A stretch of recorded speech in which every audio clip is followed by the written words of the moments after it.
اعوذ باللہ من الشیطان اللعین الرجیم بسم اللہ الرحمن الرحیم حمدا لک یا ذا الجود والاحسان والفضل والطول والامتنان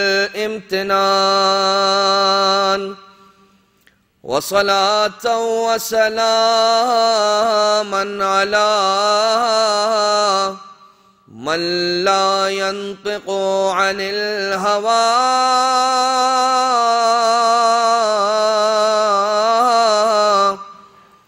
إن هو إلا وحي يوحى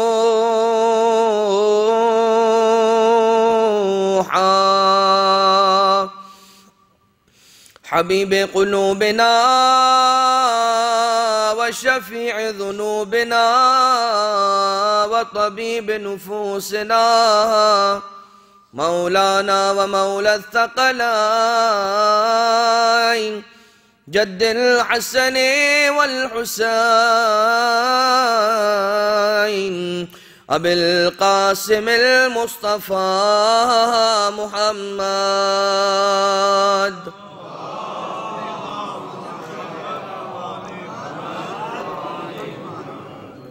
وعلى آله الذين أذهب الله عنهم الرجس وطهرهم تطهيرا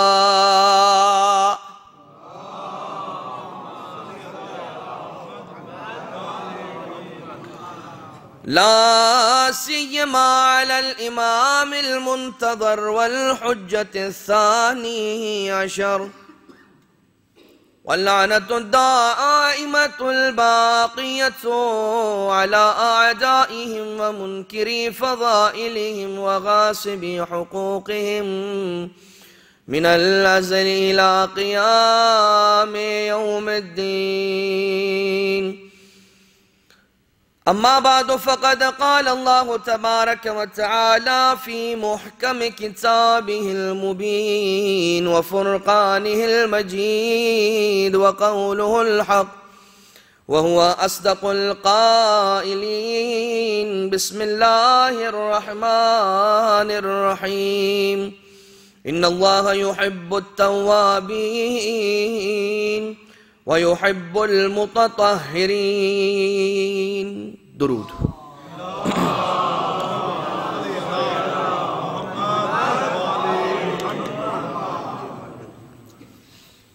لائق صد احترام مومنین اور مومنات،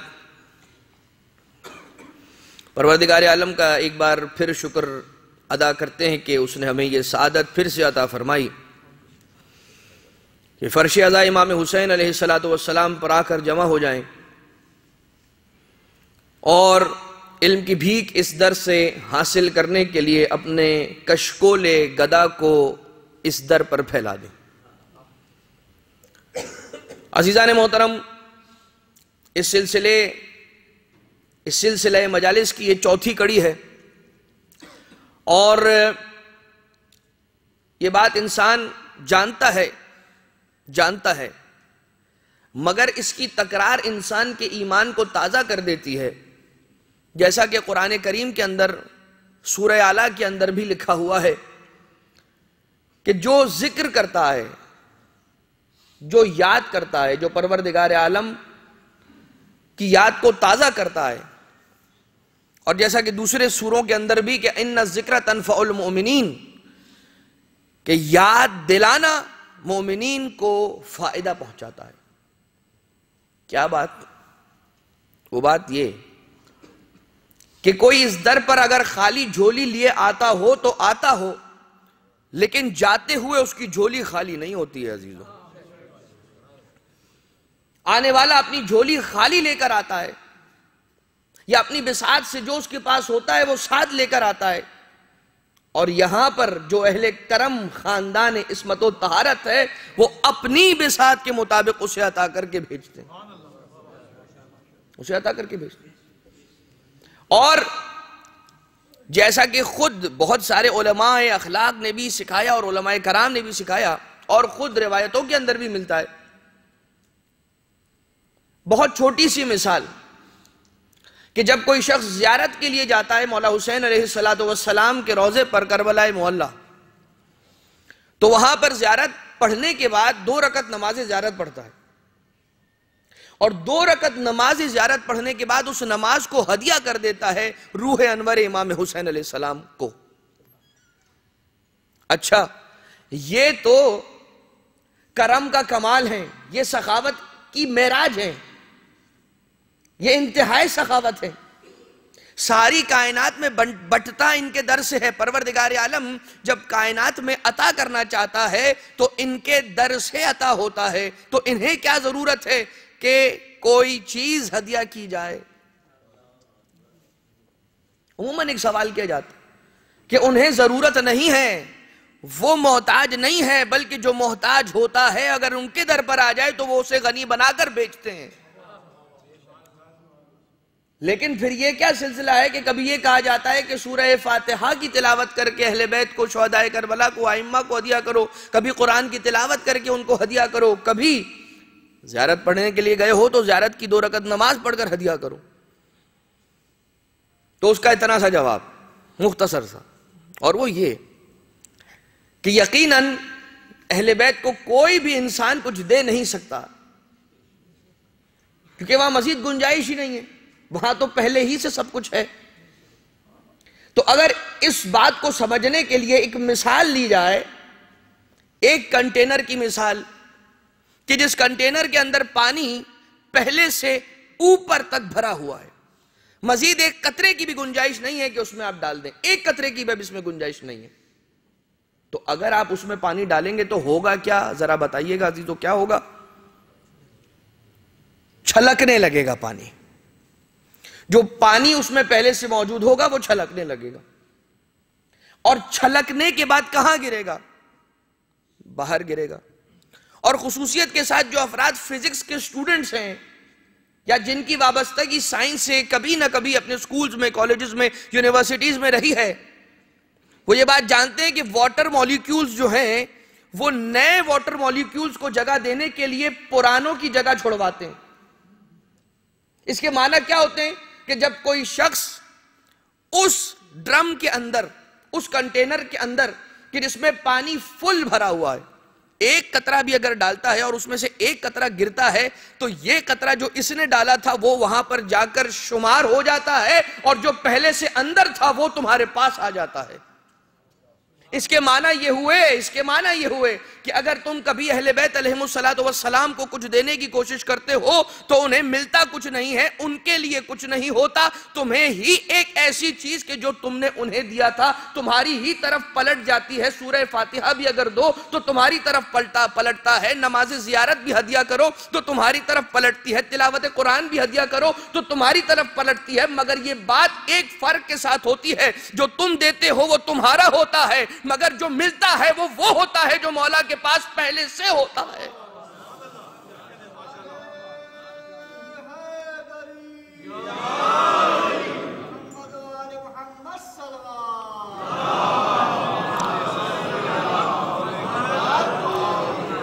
جو تمہاری چیز ہوتی ہے وہ قبول کر لیتے ہیں، وہ رکھ لیتے ہیں، اور جو پہلے سے ان کے پاس ہوتا ہے وہ لے کر تمہیں ہدیہ کر دیتے ہیں۔ وہ جو تمہیں ملتا ہے وہ پھر بارگاہ امام سے خالص ملتا ہے، اور انسان تو اپنی بساط کے مطابق کوئی بھی چیز دیتا ہے نا۔ کیا دے گا انسان؟ ایک ناقص انسان کہ جس کا عمل کرنے والا خود نہیں جانتا کہ جو میں نے عمل کر دیا وہ اس لائق ہے کہ قبول ہوگا بھی یا نہیں۔ ہم شرعی اعتبار سے تو اسے مکمل کر دیتے ہیں، جو اس کی شرائط ہیں وہ تو پوری کر دیتے ہیں، جو مسائل فقہیہ میں سکھایا گیا ہم اسے پورا کر دیتے ہیں، جو واجبات ہیں پورے کر دیتے ہیں، حتیٰ مستحبات جہاں تک ہمیں جو پتہ چل جاتا ہے ہم وہ کرنے کی پوری کوشش کر لیتے ہیں، مگر اس کے بعد بھی کوئی 100% یہ بات کہہ سکتا ہے کہ جو میں نے نماز ابھی پڑھی ہے میں قرآن پر ہاتھ رکھ کر کہہ سکتا ہوں کہ قبول ہو ہی جائے گی۔ اس میں 2 باتیں، کہ اگر خدا کے کرم پر بھروسہ رکھتے ہوئے پوچھو گے تو کہوں گا ہاں، اور اپنی کمی کی طرف نگاہ کر کے جواب دینا پڑے گا تو کہوں گا معلوم نہیں۔ درود بھیجئے محمد و آل محمد۔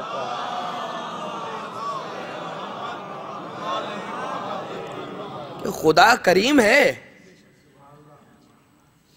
کہ اگر ناقص بھی جائے تو وہ قبول کر لیتا ہے، وہ کہتا ہے کہ ٹھیک ہے، بندہ تو میرا ہے نا، یہ عبادت تو میری کی ہے نا، میرے لیے کیا ہے نا جو کیا ہے۔ دیکھیے عزیزو، اس کے معنی یہ ہوئے کہ کسی کی عبادت، کسی کے کوئی عمل کو ہم کچھ نہیں کہہ سکتے۔ اللہ کے بندے اور اللہ کے درمیان کی بات ہو، وہ اللہ اور اس کے بندے کے درمیان ہی چھوڑ دینی چاہیے۔ ہمیں کوئی حکم نہیں لگانا چاہیے کسی پر کہ اگر کسی نے کوئی کام کیا ہے۔ میں بات فوراً سے آ جاؤں اپنے موضوع کی جانب کہ آج 10 مجالس کے سلسلے کی چوتھی مجلس، بات کا آغاز فرش ازا کی فضیلت سے اگر کیا جائے، صادق آل محمد امام جعفر صادق علیہ السلام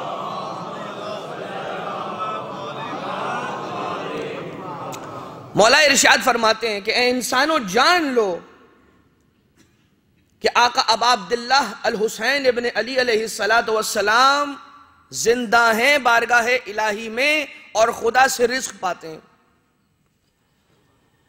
یہ تو وہ بات ہے کہ جو عام ذہن کو سمجھانے کے لیے ہے۔ امام علیہ السلام جب بات کر رہے ہیں تو اتنی آفاقی بات ہے کہ جہاں جہاں تک پہنچے وہ مقبول ہو۔ آگے کیا پیغام ہے؟ اور جب حیات ہیں، زندہ ہیں، ایک انسان کے جو اہل بیت کے نام پر شہید کر دیا جائے اسے خدا کہتا ہے کہ مردہ تصور نہ کرنا، تو جو سید الشہداء ہو۔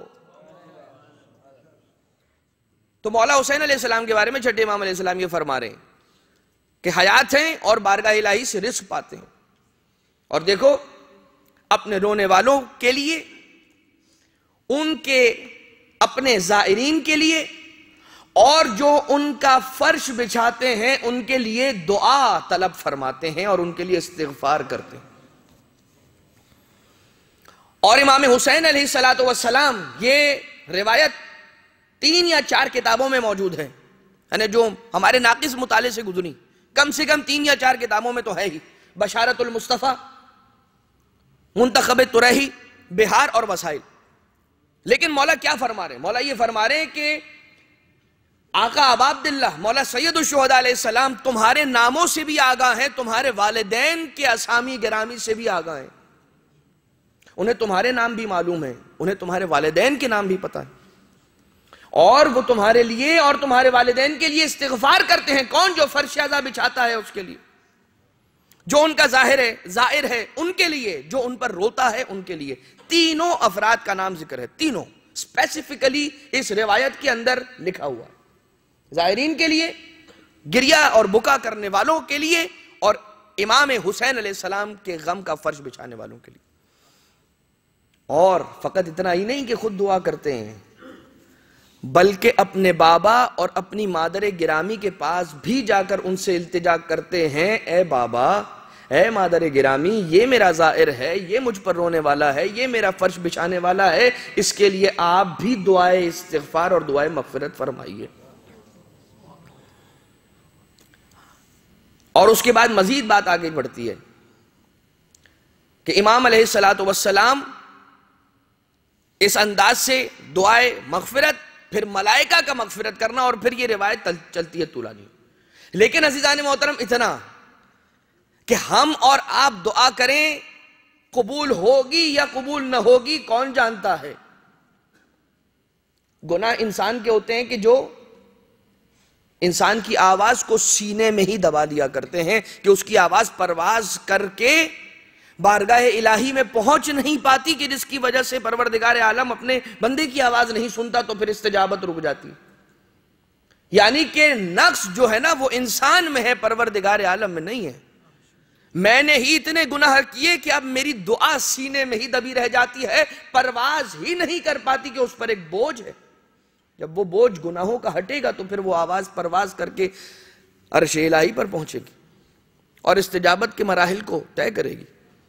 مولا حسین علیہ السلام، یہ فرش ازا کی عظمت اور فضیلت۔ مگر عزیزان محترم ساتھ ہی ساتھ ایک اور فضیلت بھی اس اعتبار سے، اب یہاں پر روایت تو ختم ہو گئی، مگر ایک سوچنے کی بات، انسان جب فرش عزا پر آ کر بیٹھتا ہے، یقیناً میں مسلسل دیکھ رہا ہوں ان جوانوں کو، اور میں مسلسل دیکھ رہا ہوں ان بزرگان کو کہ جو اپنا وقت نکال کر فرش عزا پر آ کر تشریف فرما ہوتے ہیں. یہاں پر کہ جہاں پر انسان رہ رہا ہے، اس ملک میں، اس شہر میں، زیادہ تر افراد جو پردیس میں یہاں رہ رہے ہیں کسب معاش کے سلسلے میں آئے ہوئے، تو سارا کا سارا دن روزی اور رزق، روزگار کی تلاش میں تک و دو اور محنت کرنے والے، رات ہی کا وقت ہوتا ہے کہ جو آرام کے لیے ملتا ہے اس وقت بھی اپنا آرام قربان کر کے حسین کے فرش پر آ کر بیٹھ جاتے. دعائے سیدہ ان کے شامل حال ہو جاتی ہے، اور خاص طور سے یقیناً وہ افراد بھی کہ جو آن لائن سن رہے ہیں، یقیناً وہ بھی شامل حسنات ہیں. لیکن عزیزان محترم، جو انسان فرش عزا پر آ کر بیٹھ جاتا ہے وہ خود بخود بہت ساری برائیوں سے ایسے بچ جاتا ہے کہ اگر فرش عزا پر آ کر نہ بیٹھا ہوتا تو عین ممکن تھا کہ کسی گناہ کی محفل میں بیٹھا ہوتا. تو اس کا یہاں نہ ہونا،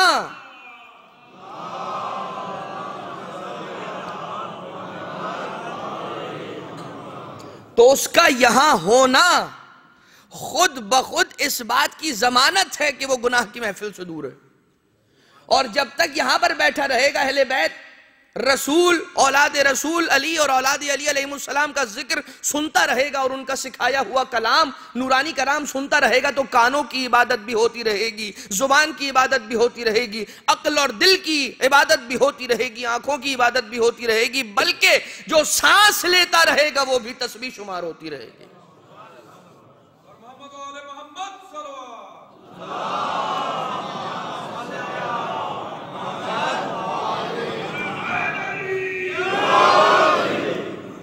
اور عزیزان محترم، خود دیکھیے کہ یہ دسترخوان کرم اہل بیت کس انداز سے یہاں پر اپنے چاہنے اور ماننے والوں کا استقبال کرتا ہے. ہم معارف اہل بیت کی طرف بڑھ جائیں اس ربط کے ساتھ کہ یقیناً گناہوں سے بچتے ہوئے، اور جب یہاں پر بیٹھا رہے گا، جب تک یہاں پر بیٹھا ہے، جب تک مولا حسین علیہ السلام کے ذکر کی محفل سجی ہوئی ہے. یہ تو آپ نے سنا کہ خود ملائکہ بھی آنے والوں کے لیے استغفار کرتے ہیں، اور آج آپ نے یہ سن لیا، یہ بھی سن لیا کہ آقا حسین علیہ السلام بھی استغفار کرتے ہیں اور اپنے والد گرامی اور مادر گرامی سے بھی التجا کرتے ہیں کہ جو آ کر یہاں بیٹھے ہیں ان کے لیے طلب مغفرت فرمائیے. تو آپ تو یہاں پر بیٹھ کر ذکر سن رہے ہوتے ہیں، فرشتے آپ کے لیے استغفار خود بخود کر رہے ہوتے ہیں. لیکن عزیزان محترم، جو ہمارا انشاءاللہ آج کے اعتبار سے معارف اہل بیت یعنی کہ تعلیمات اہل بیت علیہ السلام کے عنوان کے تحت موضوع قرار پانے والا ہے، جیسا کہ سرنامہ کلام میں جس آیت وافی ہدایہ کی تلاوت کا شرف حاصل کیا گیا کہ جس میں یہ ارشاد ہو رہا ہے کہ پروردگار عالم توبہ کرنے والوں کو بھی پسند فرماتا ہے اور اپنے آپ کو پاک کر لینے والوں کو بھی پسند فرماتا ہے. اور وہ انسان کی جو توبہ کر لے گا پروردگار عالم خود بخود اسے پاک بھی کر دے گا. یعنی کہ ایک ہے مقدمہ اور ایک ہے ذل مقدمہ. ایک مقدمہ ہے کہ انسان توبہ کرے اور اس کے بعد پھر ذل مقدمہ فراہم ہو رہا ہے. کیا ہے یہ؟ پروردگار عالم اسے طاہر کر رہا ہے، پاک کر رہا ہے، مطہر کر رہا ہے نا عزیزو. تو آج کے اعتبار سے بات اس حوالے سے رہے. ہم نے بات اپنی فرش عزا کے فضیلت کے بیان کے اعتبار سے جہاں ختم کی، وہ نقطہ تھا استغفار، اور معارف اہل بیت کے عنوان کا آغاز جس نقطے سے ہو رہا ہے وہ بھی ہے استغفار. اور ایک کلام معصوم کے سہارے کے ذریعے سے اس جانب ہم آ جائیں، اور وہ کلام معصوم کسی اور کا نہیں، صادق آل محمد امام جعفر صادق علیہ السلام.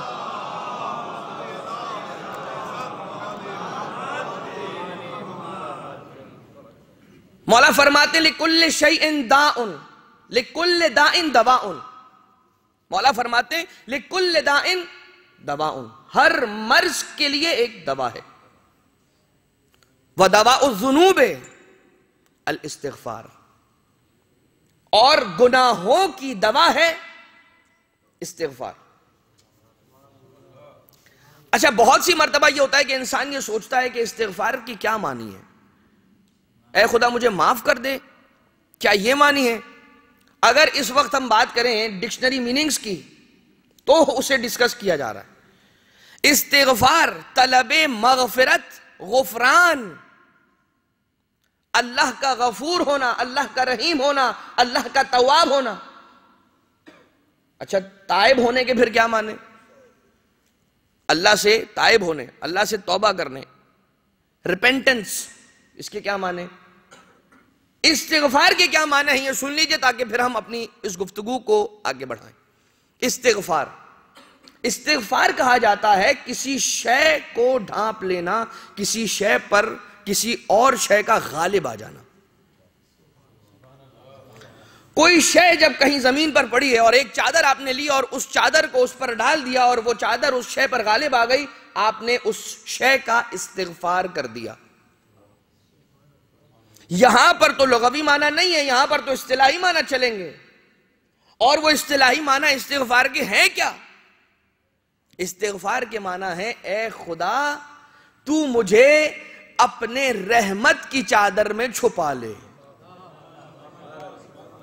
اے خدا تو مجھے اپنی رحمت کی چادر میں چھپا لے. اگر ہم یقین جانیے، اگر ہم سیکھنا چاہتے ہیں نا کہ استغفار کرتے کیسے ہیں اور استغفار کہتے کسے ہیں، تو ہمیں جانا ہی پڑے گا اہل بیت عصمت و طہارت کے در پر. اس کے بنا سمجھ میں آنے والا معاملہ ہے ہی نہیں. یقین جانیے، آپ یقین جانیے کتابوں کے اندر ایسے گھومتے رہ جائیں گے کہ معنی اور مفہوم اور مطلب تک پہنچ نہیں پائیں گے، مقصود تک پہنچ نہیں پائیں گے، سوائے یہ کہ آپ کو سہارا لینا پڑے گا ناطقان قرآن کا، سوائے آپ کو سہارا لینا پڑے گا راسخون فی العلم ہستیوں کا. کیا؟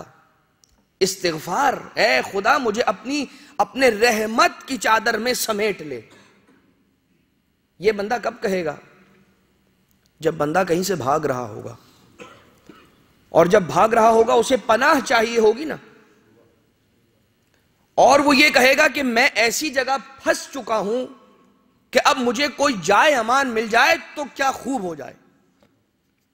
میں بہت بری جگہ پھنس گیا ہوں اور اب میں وہاں سے دور ہونا چاہتا ہوں، میں بھاگنا چاہتا ہوں، وہاں سے فرار اختیار کر رہا ہوں اور پہنچنا چاہتا ہوں کسی ایسی منزل پر کہ جہاں مجھے امان اور پناہ مل جائے. تو یہ بتائیے کہ جو شخص ایسا ہو، کیا کبھی وہ جہاں سے بھاگ کر آ رہا ہے اگر ایک مرتبہ اسے امان مل جائے تو وہ دوبارہ اس جگہ جانا پسند کرے گا؟ توجہ ہے عزیزوں، بڑی توجہ کی ضرورت ہے اس مرحلے پر. اس لیے کہ ایک شخص کہ جو آ کر استغفار کر رہا ہے اور کہہ رہا ہے بار الہ، نہ جانے دن میں کتنی مرتبہ، 70 مرتبہ، 700 مرتبہ یا 7000 مرتبہ، یا جس کا ورد زبان ہی استغفر اللہ ربی واتوب الیہ رہتا ہو، کہیں ایسا تو نہیں ہے کہ صرف لقلقائے زبانی ہے، زبانوں کو ہلائے جا رہا ہے، کچھ کہے جا رہا ہے مگر معلوم ہی نہیں ہے کہ کیا کہہ رہا ہے. اگر ایسا کر رہا ہے تو وہ کیا کر رہا ہے یہ حدیث میں امام نے فرمایا ہے، جو بھی کچھ دیر کے بعد آپ کی خدمت میں عرض کرتا ہوں. لیکن اتنا بتائیے کہ جو آ رہا ہے ایسی بھیانک جگہ سے کہ جہاں پر اسے سوائے موت کے اور کچھ نہیں نظر آ رہا، تبھی تو وہ کہے گا کہ مجھے بس چھپا لے، کہیں بھی چھپا لے، کوئی بھی جگہ مل جائے، امان کی جگہ ہو. پروردگار عالم اسے اپنی پناہ میں لے لیتا ہے. اور جو شخص استغفار کرے اور پھر گناہ کی طرف جائے، یعنی ایک طرف استغفار کے الفاظ استعمال کر رہا ہو اور دوسری طرف دوبارہ سے گناہ کی طرف جا رہا ہو، پروردگار عالم یہ ارشاد فرما رہا ہے، یا یہ کہیے کہ معصومین علیہ السلام کے کلام نورانیہ کے اندر یہ ملتا ہے کہ وہ انسان استہزاء کر رہا ہے، وہ پروردگار عالم کا مذاق اڑا رہا ہے. وہ کیا کہتا ہے؟ مظلوم بن کر آ جاتا ہے بارگاہ الہی میں، کہتا ہے یا اللہ مجھے معاف کر دے، مجھ سے غلطی ہو گئی، اب نہیں ہوگا۔ خدا کہتا ہے ٹھیک ہے، میرے دامن کرم میں بہت وسعت ہے، کوئی مسئلہ نہیں، تجھے تیری مراد ملے گی۔ اور جب اسے اس کی مراد مل جاتی ہے تو دوبارہ سے وہی کرتا ہے۔ اور کیا خوبصورت مثال دی صادق آل محمد امام جعفر صادق علیہ السلام،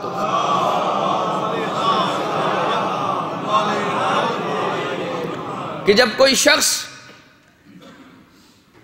کسی کشتی پر سوار ہوتا ہے اور سوار ہونے کے بعد وہ سفر کرنا شروع کرتا ہے پانی کا، اور وہ کشتی منجدار میں آ کر پھنس جاتی ہے، تو دعو اللہ مخلصین لہ الدین، تو اللہ تعالیٰ کو بڑے خلوص کے ساتھ پکارنا شروع کر دیتے ہیں۔ اور اس کے بعد پروردگار جب انہیں خشکی کی جانب نجات دے دیتا ہے تو دوبارہ پروردگار عالم کی معصیت کرتے ہیں۔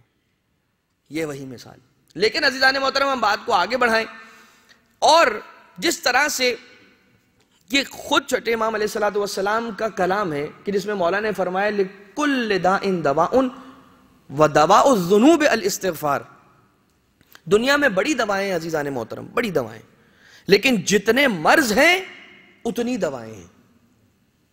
لیکن یہاں پر گناہ کیسا بھی ہو،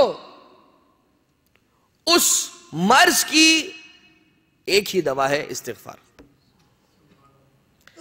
یہاں پر عزیزان محترم مولا امام سید الساجدین آقا زین العابدین علیہ السلام کے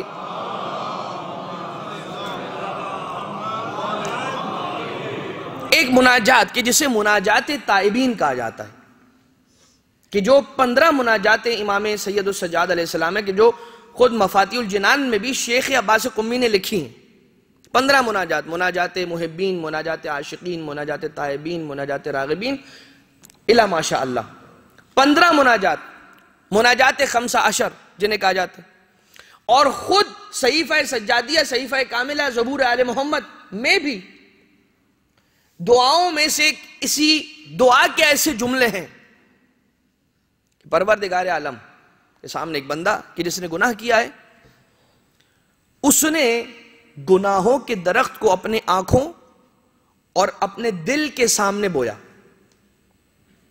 کسی انسان نے گناہ کے درخت کو اپنی آنکھوں اور اپنے دل کی بالکل سامنے بویا، یعنی دل سے تسلیم کر لیا کہ ہاں گناہ کرنا ہے، آنکھوں سے جو کیا اس کا خود بھی مشاہدہ کر کے خود گواہ بھی بن گیا اپنے ہی گناہ کا۔ تو وہاں پر اس درخت کو بویا، مگر پھر نادم ہوا۔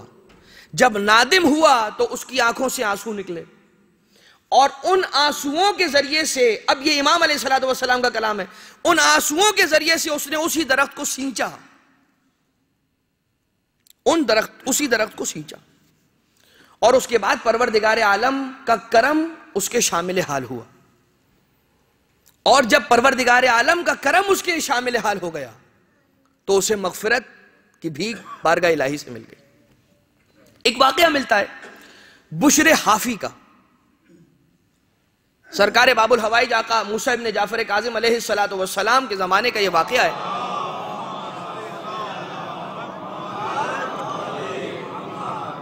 بشر حافی، اچھا اس کا نام ہے بشر اور اس کی ایک صفت ہے حافی۔ حافی کیوں کہا جاتا تھا وہ ابھی آپ کی خدمت میں عرض کرتے ہیں۔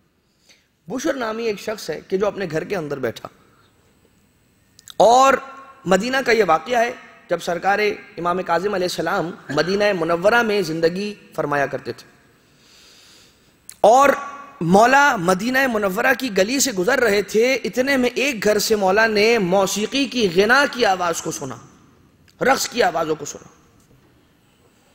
اور جب مولا اس گھر کے قریب سے جا رہے تھے تو مولا نے کیا دیکھا کہ دروازہ کچھ کھلا ہے اور کنیز کچھ صفائی کا کام کرتے کرتے گھر کی ڈیوڑی پر آ گئی ہے۔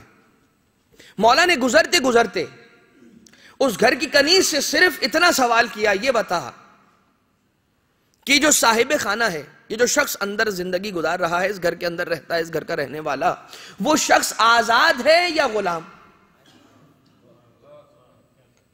اس خاتون نے صرف اتنا کہا کہ وہ شخص آزاد ہے۔ امام علیہ السلام کا جواب سنیے گا۔ امام علیہ السلام ارشاد فرماتے ہیں ہاں یقیناً آزاد ہی ہوگا، اس لیے کہ اگر کسی کا غلام ہوتا تو اپنے آقا کی معصیت اور مخالفت کرتے ہوئے ڈرتا گھبراتا ضرور۔ آپ دیکھیے بڑا ایک سادہ سا جملہ ہے، یعنی یہ وہ جملہ ہے کہ جو عموماً آپ بہت سے افراد سے سنتے ہیں، بہت سی کتابوں میں پڑھتے ہیں اور بہت سے خطبہ ذاکرین علماء سے بھی سنتے ہیں، لیکن امام کی زبان سے نکلے ہوئے جملے کا اثر ہی کچھ اور ہوتا ہے عزیزو۔ جب یہ جملہ پہنچا ہے نا، کیونکہ جب یہ کنیز واپس پلٹی ہے تو سوال کیا ہے اس شخص نے کہ جس کا نام بشر تھا، جو اس گھر کا رہنے والا تھا، سوال کیا کہ تجھے واپس پلٹ کر آنے میں اتنی دیر کیوں لگی؟ کہا نہیں، وہ بس دروازے پر ایک شخص آ گئے تھے، وہ کچھ پوچھ رہے تھے تو جواب دے رہی۔ کیا پوچھ رہے تھے؟ اور اس وقت وہ حرام مشروب کے نشے میں بھی ہے، شراب کے نشے میں، اور سوال کر رہا ہے۔ جواب دیا کہ انہوں نے یہ پوچھا کہ جو گھر کا مالک ہے، جو گھر میں رہتا ہے، صاحب خانہ جو ہے، وہ آزاد شخص ہے یا غلام ہے؟ میں نے کہا آزاد ہے۔ تو انہوں نے یہ کہا کہ یقیناً آزاد ہی ہوگا، اس لیے کہ اگر کسی کا غلام ہوتا تو اپنے آقا کی مخالفت کرنے سے پہلے سوچتا ضرور۔ یہ جملے اس تک پہنچنا تھے، جس حالت میں بیٹھا تھا اسی حالت میں کھڑا ہوا، گھر سے باہر نکلا اور ڈھونڈنا شروع کیا، مجھے بتا وہ شخص کہاں ہے کہ جس نے تجھ سے یہ بات کی ہے۔ ڈھونڈتا ڈھونڈتا امام کاظم علیہ السلام کی خدمت میں آیا، اس عالم میں کہ اس کے پاؤں میں جوتیاں نہیں تھیں، اور جو شخص بغیر جوتیوں کے نکل آئے اسے حافل قدم کہا جاتا ہے، کہ جس نے اپنے قدموں کے اندر کچھ نہیں پہنا، ننگے پیر جو آ جاتا ہے اسے حافل قدم کہا جاتا ہے، حافی۔ امام علیہ السلام کی خدمت میں آیا اور آنے کے بعد کہا مولا اپنی آغوش کرم میں مجھے چھپا لیں۔ انداز میرا ہے مگر جو موضوع چل رہا ہے اس سے رب دینے کے لیے جملہ، مولا اپنے دامن کرم میں مجھے چھپا لیں، اپنے دامن مغفرت میں مجھے چھپا لیں۔ اور مولا موسیٰ کاظم علیہ السلام نے کہا کہ تجھے پروردگار میں نے بھی معاف کیا اور میرے خدا نے بھی تجھے معاف کیا۔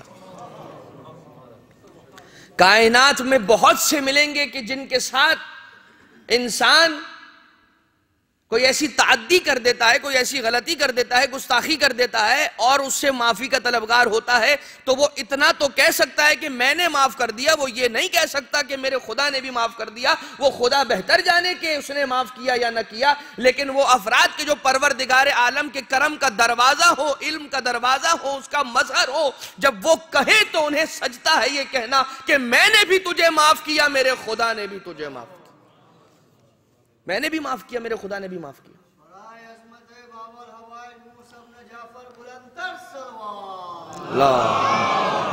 صلی اللہ علیہ۔ اور اس کے بعد عزیزو، حضرت موسیٰ علیہ السلام جب کوہ طور پر تشریف لے جا رہے تھے، تو جب کوہ طور پر گئے ہیں نا، تو ایک مرتبہ اپنے رب سے مناجات کر رہے ہیں، پروردگار عالم کو پکار کر اس سے خطاب کر رہے ہیں، اور اس سے کلام، پروردگار عالم سے کلام کرنے والے موسیٰ کلیم اللہ علیہ السلام، تو اس انداز سے پکارا یا رب المتقین، جواب آیا لبیک، یا رب المحبین، جواب آیا لبیک۔ پھر حضرت موسیٰ علیہ السلام نے کہا یا رب العاصین، جواب آیا لبیک لبیک لبیک۔ سوال کیا کہ آپ کو میں نے یا رب المتقین کہہ کر سلام کیا، پکارا، آپ نے ایک بار لبیک کہا، یا رب المحبین یا رب العابدین، دونوں میں سے دونوں انداز سے ملتا ہے، یا رب العابدین اگر کہہ کر پکارا تو اے خدا ایک بار لبیک کہا، یا رب المتقین کہہ کر پکارا ایک بار لبیک کہا، مگر جب یا رب العاصین، گنہگاروں کے رب کہہ کر پکارا تو 3 بار لبیک کہا، کیوں اے خدا؟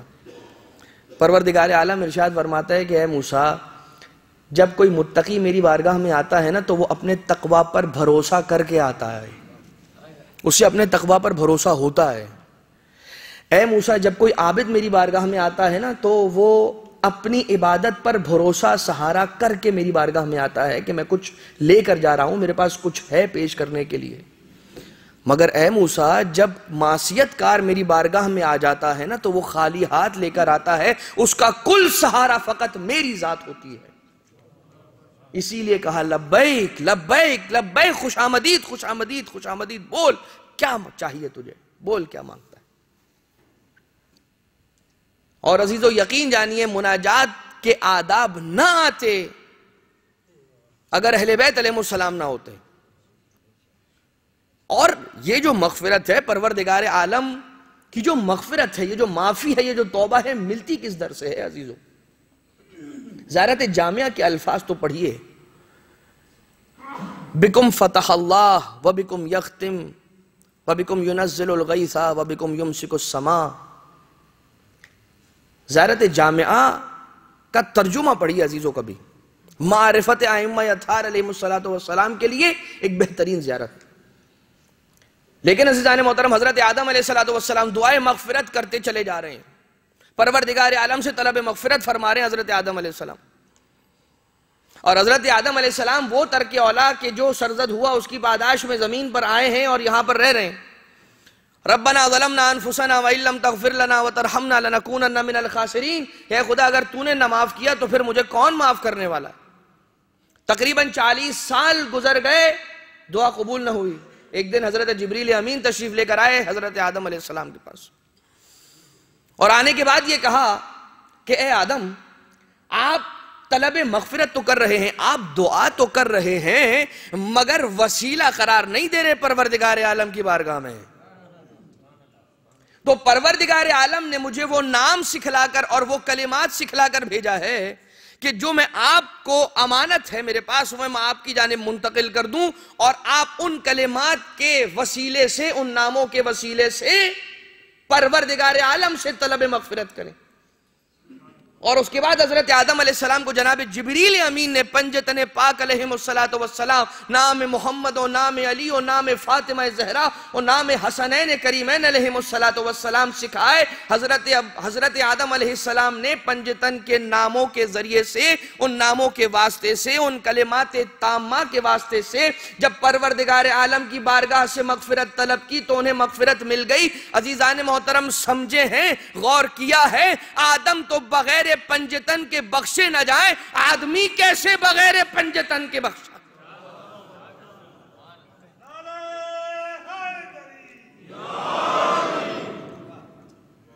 آدمی بغیر وسیلے کے کیسے بخشا جائے؟ آدم اور آدمی۔ لیکن عزیزان محترم، حضرت آقا ابا عبداللہ الحسین علیہ السلام کے کرم کے دروازے کی شان ہی الگ ہے۔ دیکھیے بات اس وقت کہاں پہنچی ہے، ہماری اس گفتگو کے اندر بات کہاں پہنچ گئی؟ میں نے درمیان کی کچھ چیزوں کو حذف کر دیا تاکہ آپ کی خستگی کا سبب نہ بنے۔ میں نے ان ساری چیزوں کو حذف کر دیا، اگر آخر گفتگو میں کچھ موقع بچ گیا تو وہ میں آپ کی خدمت میں عرض کروں گا۔ لیکن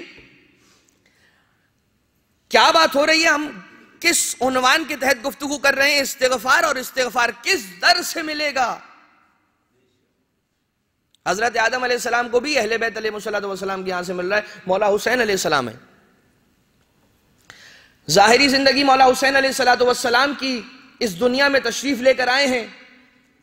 اس دنیا میں آنے کے بعد پہلا دن آپ کی دنیاوی زندگی کا، اس دنیاوی زندگی کے پہلے دن عرش کے مجرم کو مغفرت دلائی، اور اس دنیا کی ظاہری زندگی کے آخری دن فرش کے مجرم کو مغفرت دلائی۔ پہلے دن فطرس آیا، اس نے مولا حسین علیہ السلام سے مغفرت کو پایا، مولا کے وسیلے سے مغفرت کو پایا، اذن اللہ سے، اذن خدا سے۔ اور آخری دن حضرت حر ابن یزید ریاحی کو علیہ السلام بنا کر میرا مولا حسین اس دنیا سے رخصت ہو گیا۔ آقا حسین کے دسترخوان کرم کی بات ہی اور ہے، مگر عزیزو ایک نکتہ ہے کہ جو اس میں چاہ رہا ہوں کہ جس کی جانب آپ کی توجہات کو مبذول کراؤں۔ اگر توجہ کریں تو علاقے وائز کسی شہر کو بانٹا جاتا ہے، یہ ہر جگہ پر ساری دنیا کے اندر اس انداز سے طریقہ کار ہے۔ آپ دنیا میں کہیں بھی چلے جائیے، ایک شہر بھی اگر ہے نا تو اسے مختلف ٹکڑوں میں بانٹا گیا ہے تاکہ اس شہر کو بہتر انداز سے رن کیا جا سکے، اس کے آپریشنز کو بہتر انداز سے ایگزیکیوٹ کیا جا سکے۔ ایک ہی شہر ہے مگر اس کے الگ الگ علاقے۔ یہی وجہ ہے کہ جو ہم اس وقت جو مجمع یہاں بیٹھا ہے اس کا تعلق زیادہ تر ہند و پاک سے. اگر کوئی ایسا علاقہ لے لیا جائے، مثال کے طور پر پاکستان کے ایک شہر کراچی کی مثال دے دی جائے، تو اس ایک شہر کراچی کے اندر مختلف چھوٹے چھوٹے حصے ہیں اس شہر کے کہ جن کو حدود دی گئی ہے کہ یہ شہر کراچی کے کھارا در کے علاقے کی حدود ہے، یہ سولر بازار کے علاقے کی حدود ہے، یہ پی سی ایچ ایس کے علاقے کی حدود ہے، یہ ڈیفنس کے علاقے کی حدود ہے، یہ گلشن، یہ ناظم آباد، یہ وغیرہ وغیرہ. اور ہوتا یہ ہے کہ جہاں پر مثال کے طور پر اگر خدا نہ خواستہ کوئی ایسا المناک اور غمناک واقعہ ہو جائے کسی ایک حصے میں، تو پھر وہ اس حدود کی پولیس کہہ لیجئے یا وہاں کے جو داروغہ ہوتے ہیں ان کی خدمت میں جاتا ہے اور وہ اس مسئلے کو ٹیک کیئر کرتے ہیں. اور یہ ہوتا ہے نا کہ اگر کوئی جرم کسی ایک تھانے کی حدود کے اندر ہوا ہے، مثال کے طور پر پی سی ایچ ایس کی تھانے کی حدود میں ہوا ہے، اور آپ سولر بازار کی پولیس کو جا کر کہیں گے کہ آپ اس مسئلے کی ایف آئی آر کاٹ لیجئے، تو وہ آپ کو منع کریں گے معذرت کے ساتھ. آپ اپنے علاقے میں جائیے، وہاں کے تھانے میں جائیے اور وہاں پر رپورٹ کٹوائیے. ایسا ہوتا ہے یا نہیں ہوتا ہے عزیزو؟ بالکل ہوتا ہے. تو اب یہ بتائیے کہ فطرس جو تھا اس کا جرم جو ہوا تھا وہ زمین پر ہوا تھا یا آسمان پر ہوا تھا؟ تو زمین الگ علاقہ ہے، آسمان الگ علاقہ ہے. زمین کی ڈومین الگ ہے، آسمان کی ڈومین الگ ہے. جو فطرس ہے نا عزیزو، یہ تھا عرش کا مجرم، مگر معافی لینے کے لیے فرش پر آیا. اچھا، مگر اس کے پہلے ایک جملہ بھی سن لیجئے کہ جب فرش پر آیا اور رسول اکرم صلی اللہ علیہ وآلہ وسلم کی خدمت میں گیا ہے تو رسول نے یہ نہیں کہا، تو رسول نے یہ نہیں کہا کہ جا کر خود کو حسین سے مس کر لو. غور کیجئے گا عزیزو، بہت توجہ. مولا حسین سے مس کرنے کا حکم نہیں دیا ہے فطرس کو رسول خدا نے. رسول خدا نے یہ کہا ہے جاؤ اور خود کو حسین کے جھولے سے مس کر لو. تو یہ بات ہوئی، آیا عرش کا مجرم فرش پر آیا اور مولا حسین علیہ السلام کی بارگاہ سے اسے مغفرت مل گئی. یہ تو علاقہ تھا ہی نہیں اس حدود کا کہ جہاں سے اسے معافی مل رہی ہے کہ جس جگہ پر اس نے جرم کیا تھا. تو پھر یہ ماننا پڑے گا کہ اگر عرش کا مجرم بھی فرش پر حسین ابن علی علیہ السلام کی خدمت عالیہ سے مغفرت بارگاہ الہی سے پا سکتا ہے، تو ماننا پڑے گا کہ زمین پر بھی حکومت حسین کی ہے، آسمانوں پر بھی حکومت حسین کی ہے.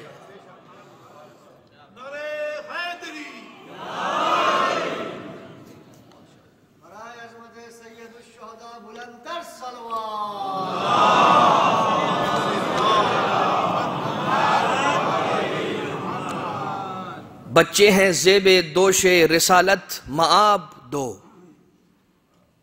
یہ شاعر نے اس منظر کو منظوم کیا ہے کہ جس موقع پر رسول نے اپنے دونوں شہزادوں کو اپنے دونوں شانوں پر سجا لیا تھا. بچے ہیں زیب دوش رسالت مآب دو، ہے شاخ ایک جس پہ کھلے ہیں گلاب دو. ہے شاخ ایک جس پہ کھلے ہیں گلاب دو، مانگو گے واسطے سے اگر اہل بیت کے، اللہ یہ کہے گا انہیں بے حساب دو.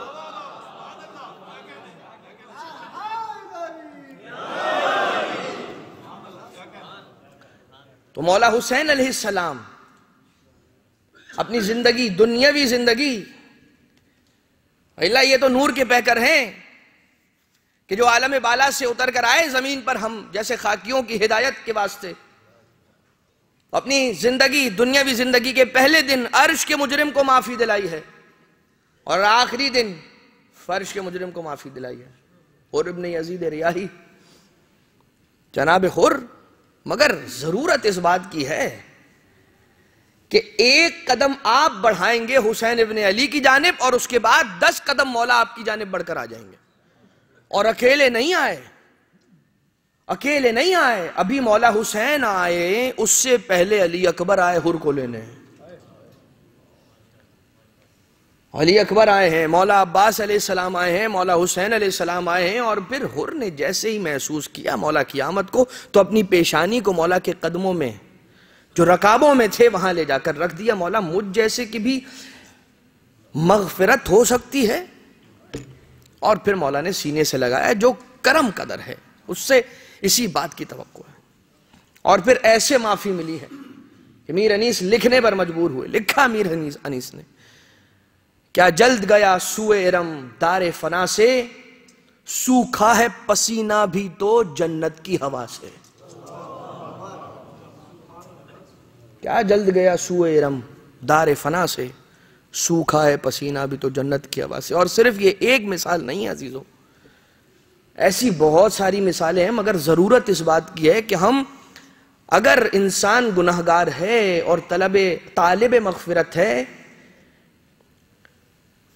تو مایوس نہ ہو اس در سے. ایک بات یہ کہ مایوس نہ ہو, دوسری بات اس در پر گناہ کرنے کے بعد, دیکھیے ایک ہوتی ہے غلطی, یہ بات ہم نے کل آپ کی خدمت میں عرض کی ہے, لیکن پھر آج چونکہ موضوع کے تحت آ رہی ہے اس لیے میں اس کو یہاں پر ذکر کرنا مناسب سمجھتا ہوں کہ دیکھیے گناہگار یہاں آتا ہے اور اس کی مغفرت ہو جاتی ہے, اور بہت ساری ایسی حدیثیں کہ جن میں امید بڑھائی جا رہی ہے, اس میں فقط یہی کہا جا رہا ہے کہ اچھا اگر گناہ ہو گیا ہے اور سچی توبہ کرنا چاہتے ہو تو آ جاؤ, پھر شرماؤ نہیں.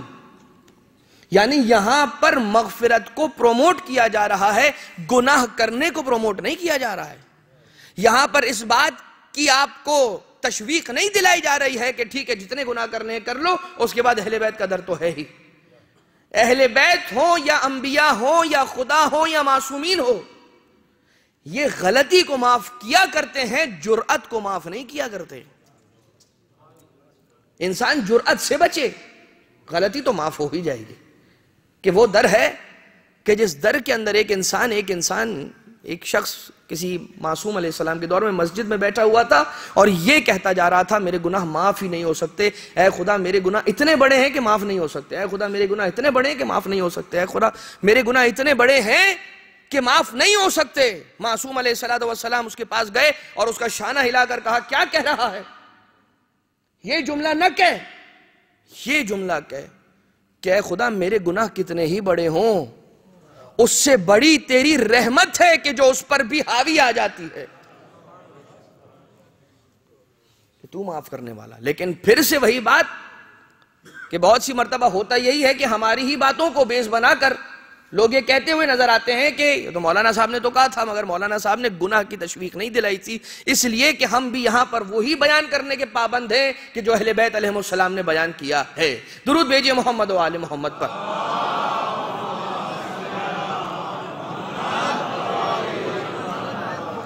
لیکن عزیزو یہ تو ایک بات ہو گئی.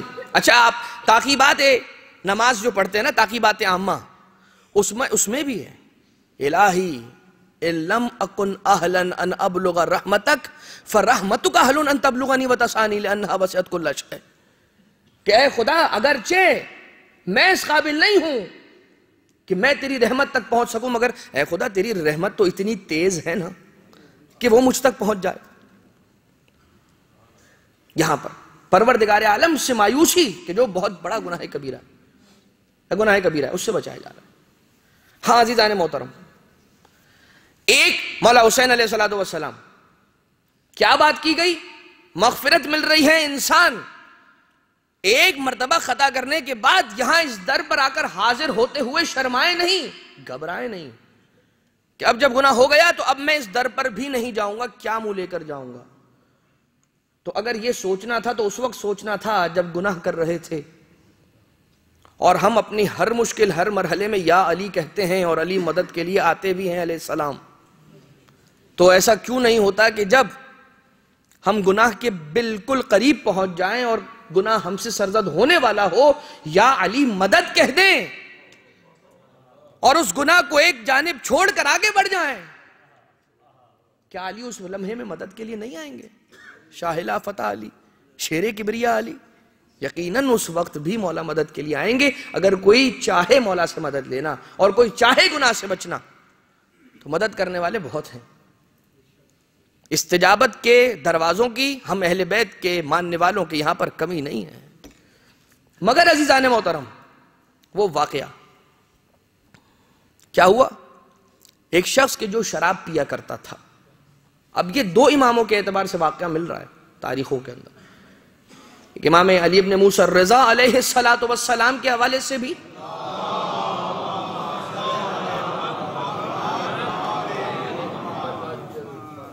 اور چھٹے امام علیہ السلام کے حوالے سے بھی. امام رضا علیہ السلام کے سامنے جب کسی ایک مومن کا حوالہ دے کر، اب یہ نہیں لکھا کہ اس کا نام لیا گیا یا نہ لیا گیا،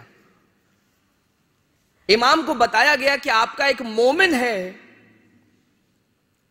کہ جو شراب پیا کرتا ہے. امام علیہ السلام شرمندہ ہو گئے اور شرمندہ ہونے کے بعد اپنا چہرہ جھکا لیا. بیان کرنے والا راوی کہتا ہے کہ میں نے دیکھا کہ مولا کی پیشانی پر پسینہ نمودار ہو گیا. صرف یہ سوچ کر انسان شرم کر کے گناہوں سے بچ جائے کہ کہیں میرا کوئی عمل میرے امام کو شرمندہ نہ کر دے. سوچئے کہ چھٹے امام علیہ السلام خود یہ فرما رہے، شیعتی کونو لنا زینا ولا تکونو علینا شینا. اے ہمارے شیعوں، اے ہمارے ماننے والوں، ہمارے لیے باعث عزت بننا، باعث ننگو آر نہ بننا. لیکن عزیزان محترم، اس کے بعد بھی شان کرم دیکھیں کہ امام معصوم علیہ السلام کو آتا ہوا دیکھا اسی شخص نے، اور یہ وہ وقت تھا کہ جب اس نے وہ حرام مشروب پیا ہوا تھا، شراب کے نشے کی حالت میں تھا، اور وہ سامنے سے آ رہا تھا. دیکھا کہ مولا اسی سڑک پر آ رہے ہیں، میری جانب ہی بڑھ رہے ہیں، جو جس جہت پر میں جا رہا ہوں اسی جہت پر آ رہے ہیں. اور جیسے ہی مولا کو اپنے قریب آتے ہوئے دیکھا تو اس نے اپنے ایک جانب ایک گلی کو دیکھا، ایک کوچے کو دیکھا، اس میں داخل ہو گیا. لیکن جیسے ہی اندر داخل ہوا تو اس نے کیا دیکھا کہ اس میں باہر نکلنے کا راستہ نہیں ہے. وہ ایک جگہ پر جا کر رک گئی. کچھ دیر وہاں پر رکا رہا، انتظار کر رہا تھا کہ اگر میں مولا کے پاس سے گزروں گا، مولا سلام کریں گے، میں اگر سلام نہیں بھی کروں، مولا سلام کریں گے تو جواب تو دینا پڑے گا. جب جواب دینے کے لیے کچھ کہوں گا تو مولا کو پتا تو چل جائے گا. تو وہ شرمندہ ہے، یقیناً اس وقت شرمندہ ہے، اور اس گلی میں داخل ہو گیا. اور کچھ دیر گزری تھی کہ اس نے کیا دیکھا، جب پیچھے مڑ کر دیکھا تو مولا بھی اسی گلی میں داخل ہو رہے ہیں.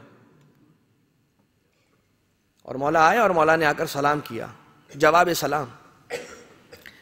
لیکن مولا سے بچنے کے لیے اس نے کیا طریقہ اختیار کیا تھا؟ خود مڑ کر اپنا رخ دیوار کی جانب کر لیا تھا اور اپنا بیلٹ ٹھیک کرنے لگا، یا اس دور میں جو بھی بیلٹ کے طریقہ ہوگا باندھنے کا وہ ٹھیک کرنے لگا.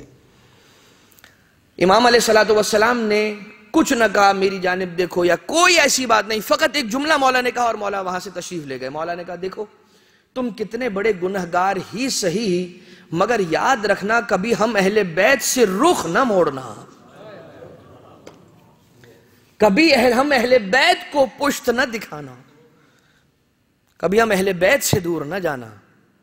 اور وہ واقعہ کہ جو اب انشاءاللہ کل آپ کی خدمت میں عرض کیا جائے گا کوشش کر کے. لیکن عزیزان محترم، یہ وہ در ہے کہ جس در پر اگر کوئی شخص صدق دل سے آ جائے تو پھر یہ اسے ایسے پاک کر دیا کرتے ہیں، صدق دل سے توبہ اور استغفار کرے کہ ہاں، جیسا کہ خود امام معصوم علیہ السلام نے بھی توبہ کے 4 ستون بیان کیے: ندامت، دل میں ندامت، زبان پر استغفار، اس کے بعد ٹھیک عمل، اور نمبر 4 یہ کہ آئندہ سے اس گناہ کی تکرار نہ کرنے کا پختہ عزم. تو پھر یہ ایسے معاف کیا کرتے ہیں کہ روایتوں کے جملے ہیں کہ ایسے انسان پاک ہو جایا کرتا ہے کہ جیسے شکم مادر سے اس دنیا میں آئے ہوئے اس کا پہلا دن ہو. یہ وہ در ہے عزیزو. میں جانتا ہوں کہ آج کی مجلس کچھ مختلف انداز کی ہے، لیکن یہ بھی اسی منبر کا فریضہ ہے کہ یہ بیان ہو یہاں سے. اور اس بات کے لیے فقط یہی ایک جملہ ہمارے ٹھارس کے لیے کافی ہے کہ اہل بیت علیہ السلام موجود ہیں. اہل بیت علیہ السلام موجود ہیں. وہ ہماری ہدایت کے لیے بھی موجود ہیں، وہ ہمیں ٹھیک صحیح راہ دکھانے کے لیے بھی موجود ہیں. اور دعا کرنے والے اس انداز سے دعا کریں، مولا میرے لیے گناہ سے بچنا بڑا مشکل ہو جاتا ہے بعض اوقات، میں کیا کروں؟ اہل بیت کے در پر جبین عشق کو جھکائیں، اپنی جھولی کو پھیلائیں اور کہیں کہ طاقت بھی آپ ہی کے در سے ملے گی تو بچوں گا، اور مجھے ایسے روک لیں کہ میں اس کی طرف جا ہی نہ سکوں، کہ آپ میری مشکل کو بھی بہت اچھے سے جانتے ہیں، اور آپ تو وہ ہیں کہ جن کے در سے کوئی کبھی خالی ہاتھ نہیں لوٹتا۔ اگر کوئی آتا بھی ہے کہ جو مستحق نہ بھی ہو، اسے بھی خالی نہیں لوٹاتے، ضرور اسے کچھ نہ کچھ دے کر یہاں سے بھیجتے ہیں۔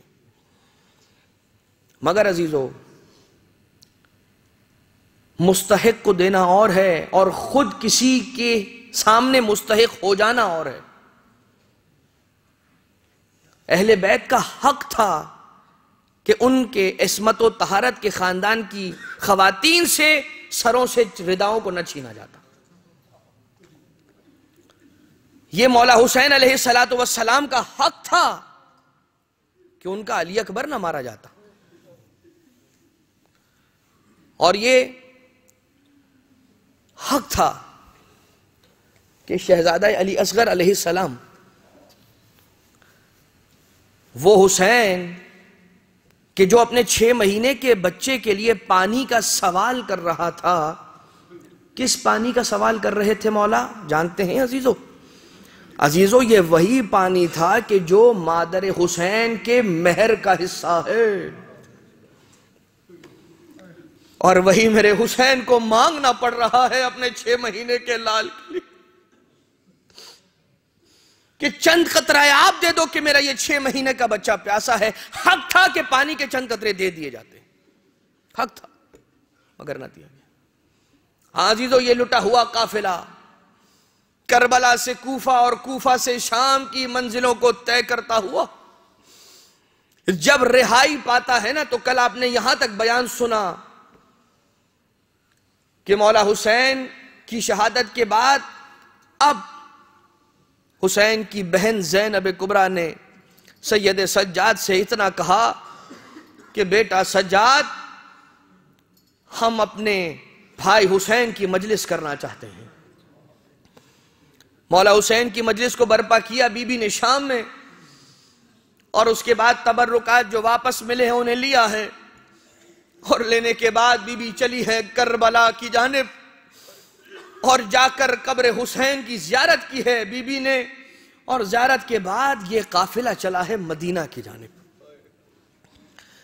بشیر نامی ایک شخص کے جو مولا سید سجاد کے قافلے کے ساتھ ساتھ تھا نا، جب مولا مدینہ منورہ کے باہر پہنچے ہیں تو مولا سجاد نے کہا، اے بشیر جاؤ اور جا کر مدینہ میں ایک منادی کو بلند کرو، ایک ندا کو بلند کرو کہ اہل بیت کا لٹا ہوا قافلہ مدینہ آ رہا ہے۔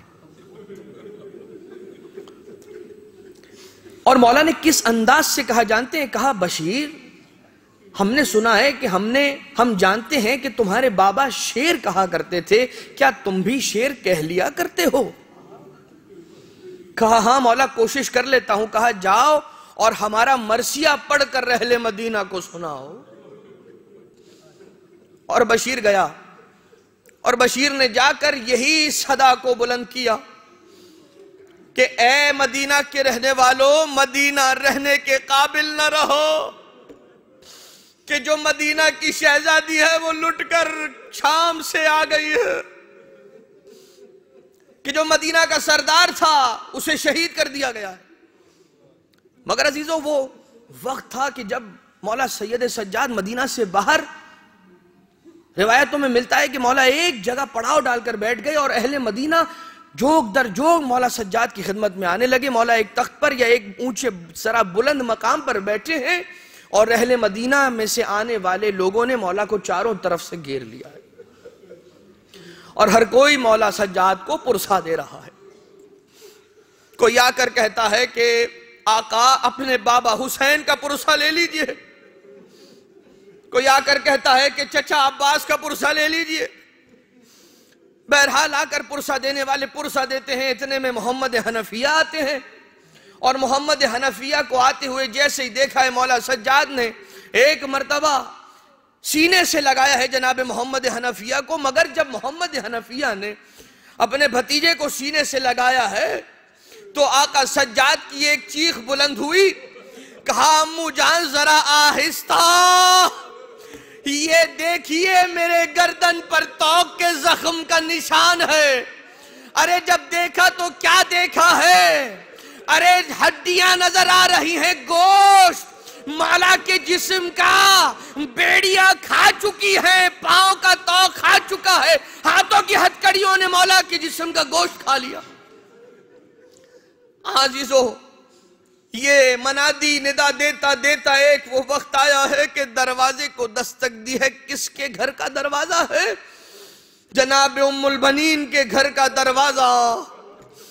جناب ام البنین کے گھر کے دروازے کو دستک دی ہے۔ بی بی جانتی ہیں کہ اب آ کر یہ کوئی خبر سنائے گا، اس سے قبل کہ کچھ کہتی دروازے کو کھولا، سلام کا جواب دیا، کہا رک جانا، مجھے میرے بیٹے کی خبر نہ سنانا، ہرگز نہ سنانا، بس یہ بتانا کہ میرے آقا حسین کی کیا خیریت ہے، یہ سننا تھا۔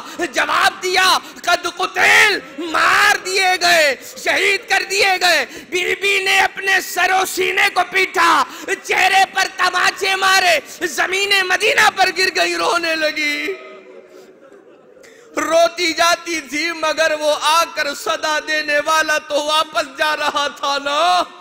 جب وہ واپس جا رہا تھا اچانک نہیں معلوم بی بی کو کیا ہوا، اپنی جگہ سے کھڑی ہوئی، آنے والے کو صدا دے کر روکا اور سوال کیا، یہ بتا جب آقا حسین نہ رہے تو شہزادی زینب کا کیا ہوا؟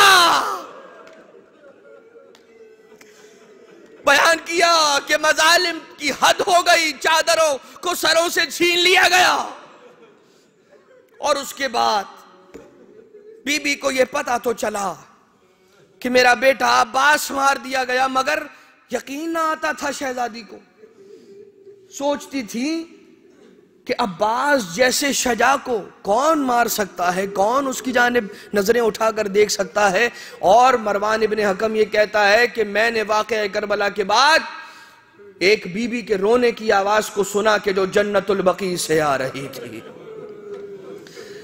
میں نے جب قریب جا کر سننے کی کوشش کی تو میں نے دیکھا مادر عباس ام البنین ہے، اپنی انگشت کے ذریعے سے قبر عباس کا نشان بنا کر اس قبر کے نشان سے بات کرتی جاتی ہے، یہی کہتی جاتی ہے، بیٹا عباس مجھے یہ آنے والے بتاتے کہ تجھے شہید کر دیا گیا، مجھے یقین نہ آیا۔ ارے یہ آنے والے مجھے بتاتے کہ حسین مار دیے گئے، شہید کر دیے گئے، سر کو تن سے جدا کر دیا گیا، مجھے یقین نہیں آتا۔ بیٹا عباس مجھے آ کر بتانے والے یہ بتاتے ہیں کہ بی بی کی رضا کو چھین لیا گیا۔ اے عباس مجھے یقین نہ آیا۔ آنے والوں نے بتایا 6 مہینے کا علی اصغر مارا گیا، مجھے یقین نہ آیا۔ مگر اے بیٹا جب یہ مجھے خبر دیتے ہیں نا کہ تیرے بازو قلم ہو گئے، مجھے یقین آ گیا عباس تو نہ رہا ہوگا۔ ارے جب مجھے بیان کیا گیا کہ تیرے آنکھوں میں تیر لگا، عباس مجھے یقین آ گیا تو نہ رہا ہوگا، حسین کے گلے پر خنجر چلا ہوگا، زینب کے سر سے ردا چھنی ہوگی، ارے علی اصغر کے گلے پر 3 بار۔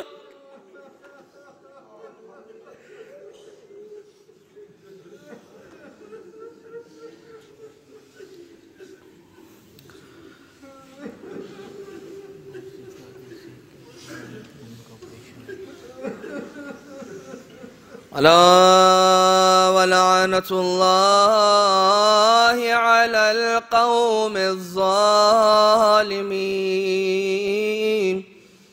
وسيعلم الذين ظلموا آل محمد أي منقلب ينقلبون۔ بار الہ ہماری اس عبادت کو اپنی بارگاہ سے مقبول و منظور فرما۔ بار الہ جتنے بھی مومنین اور مومنات فرش عزا پر اپنی حاجات لے کر آئے ہیں تمام کی حاجات شرعیہ کو روا فرما۔ پروردگارہ تجھے واسطہ محمد و آل محمد کا تمام مومنین اور مومنات کی مشکلات کو حل فرما۔ خصوصیت کے ساتھ ایک مریض کی شفایابی کی دعا کی التماس کی گئی ہے۔ منظور نظر بالخصوص یہ مومن اور ان کے علاوہ دنیا میں جہاں کہیں پر بھی مومنین مومنات میں سے کوئی مریض ہو، حاضرین میں سے کوئی علیل ہو، پروردگار عالم تجھے واسطہ ہے اسیر بغداد مولا باب الحوائج آقا موسیٰ ابن جعفر کاظم علیہ السلام کا، تمام مریضوں کو شفائے کلی عنایت فرما۔ بار الہ ہم سب کو امام زمانہ علیہ السلام کے ناصران میں شمار فرما، اپنے گھروں کے ماحول کو امام کی تعلیمات کے مطابق ڈھالنے کی ہم سب کو توفیق عنایت فرما، امام کے صدقے میں مرحومین کی قبروں پر اپنی رحمتوں کو نازل فرما۔ ربنا تقبل منا انک انت السمیع العلیم وتب علینا انک انت التواب الرحیم۔ ماتم حسین یا حسین۔